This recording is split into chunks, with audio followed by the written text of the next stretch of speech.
Hello everyone. I am coming to you through Jacob Talks with a new topic which is very socially relevant, especially the times that we are going through. A couple of years ago, when COVID was surging at its peak, I was in Himachal doing a personal transformation workshop for a multinational company for their executives, basically for their young managers. The program went off very well. There were about 30 to 40 participants. During the tea break of one of the sessions, two of their managers came to me and asked me, "Sir, why there is so much of communal disturbances and tensions and atrocities and lynching, all these kinds of things are going on, polarization in the country. We have good number of churches, temples, masjids, gurudwaras. We also have a good number of religious leaders and spiritual gurus, and people in large number go to all these institutions of worship. In spite of all that, why we have so much of communal disturbances, especially atrocities against women?" I could not give an answer immediately, but during the lunch break, I called them and told them what Moinuddin Chishti told. Moinuddin Chishti is a Sufi guru who came to India for the first time in 1134. That is almost more than about 1,000 years ago. Moinuddin Chishti called all his students and lined them up in the early morning before the sun rose in the eastern sky. It was quite dark. And he was asking his students, "Who among you can tell me accurately when does the darkness end and when daylight begins?" It was quite dark. So he asked this question to his students, when does darkness end and when the daylight begins? So one of the students said, "Sir, when we are able to find out the difference between a donkey and a horse, we can say it is daylight." He said, "No."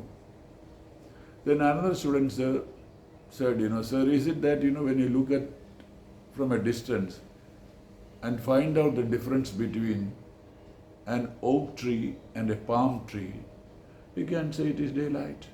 He said, "No, both of you are wrong.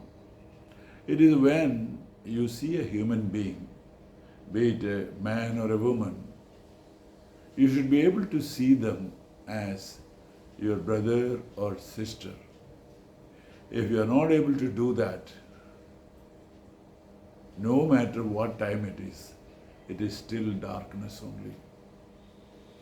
The students were very happy with the answer I gave. They said, "Sir, we lack that sense of inclusivity and oneness." I tell you, this is the root cause of most of the problems.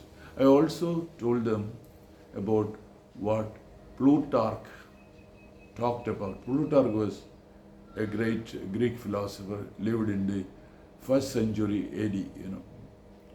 He was narrating a dialogue between Alexander the Great and the great philosopher Diogenes.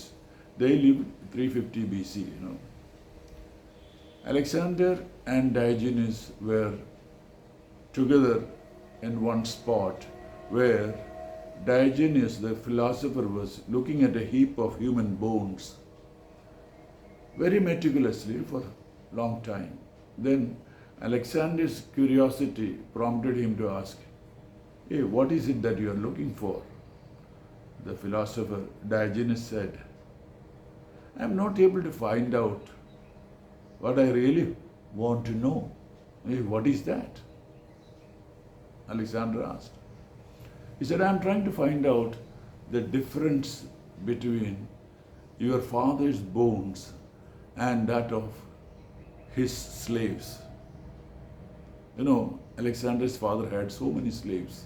And Diogenes was trying to find out the difference between the bones of Alexander's father and that of his slaves. See, what I want to tell you is that even today we are after the bones of Americans, Chinese bones, Russian bones, Arab bones, Hindu bones, Christian bones, and Jewish bones, and so on and so forth.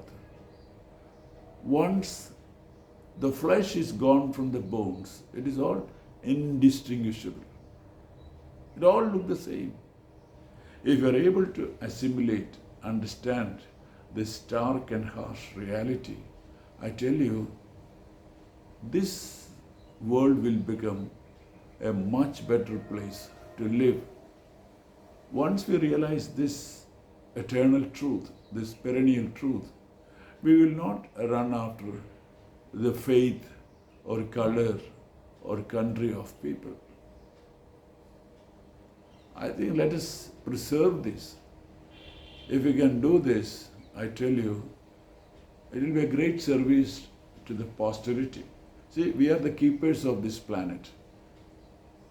We have to hand it over to them in good shape so that they can coexist peacefully. Friends, hope you have enjoyed this session. If you liked it, please click the like button and share it with your friends. Jacob Talks in my YouTube. Thank you. Next week I will come to you with another topic.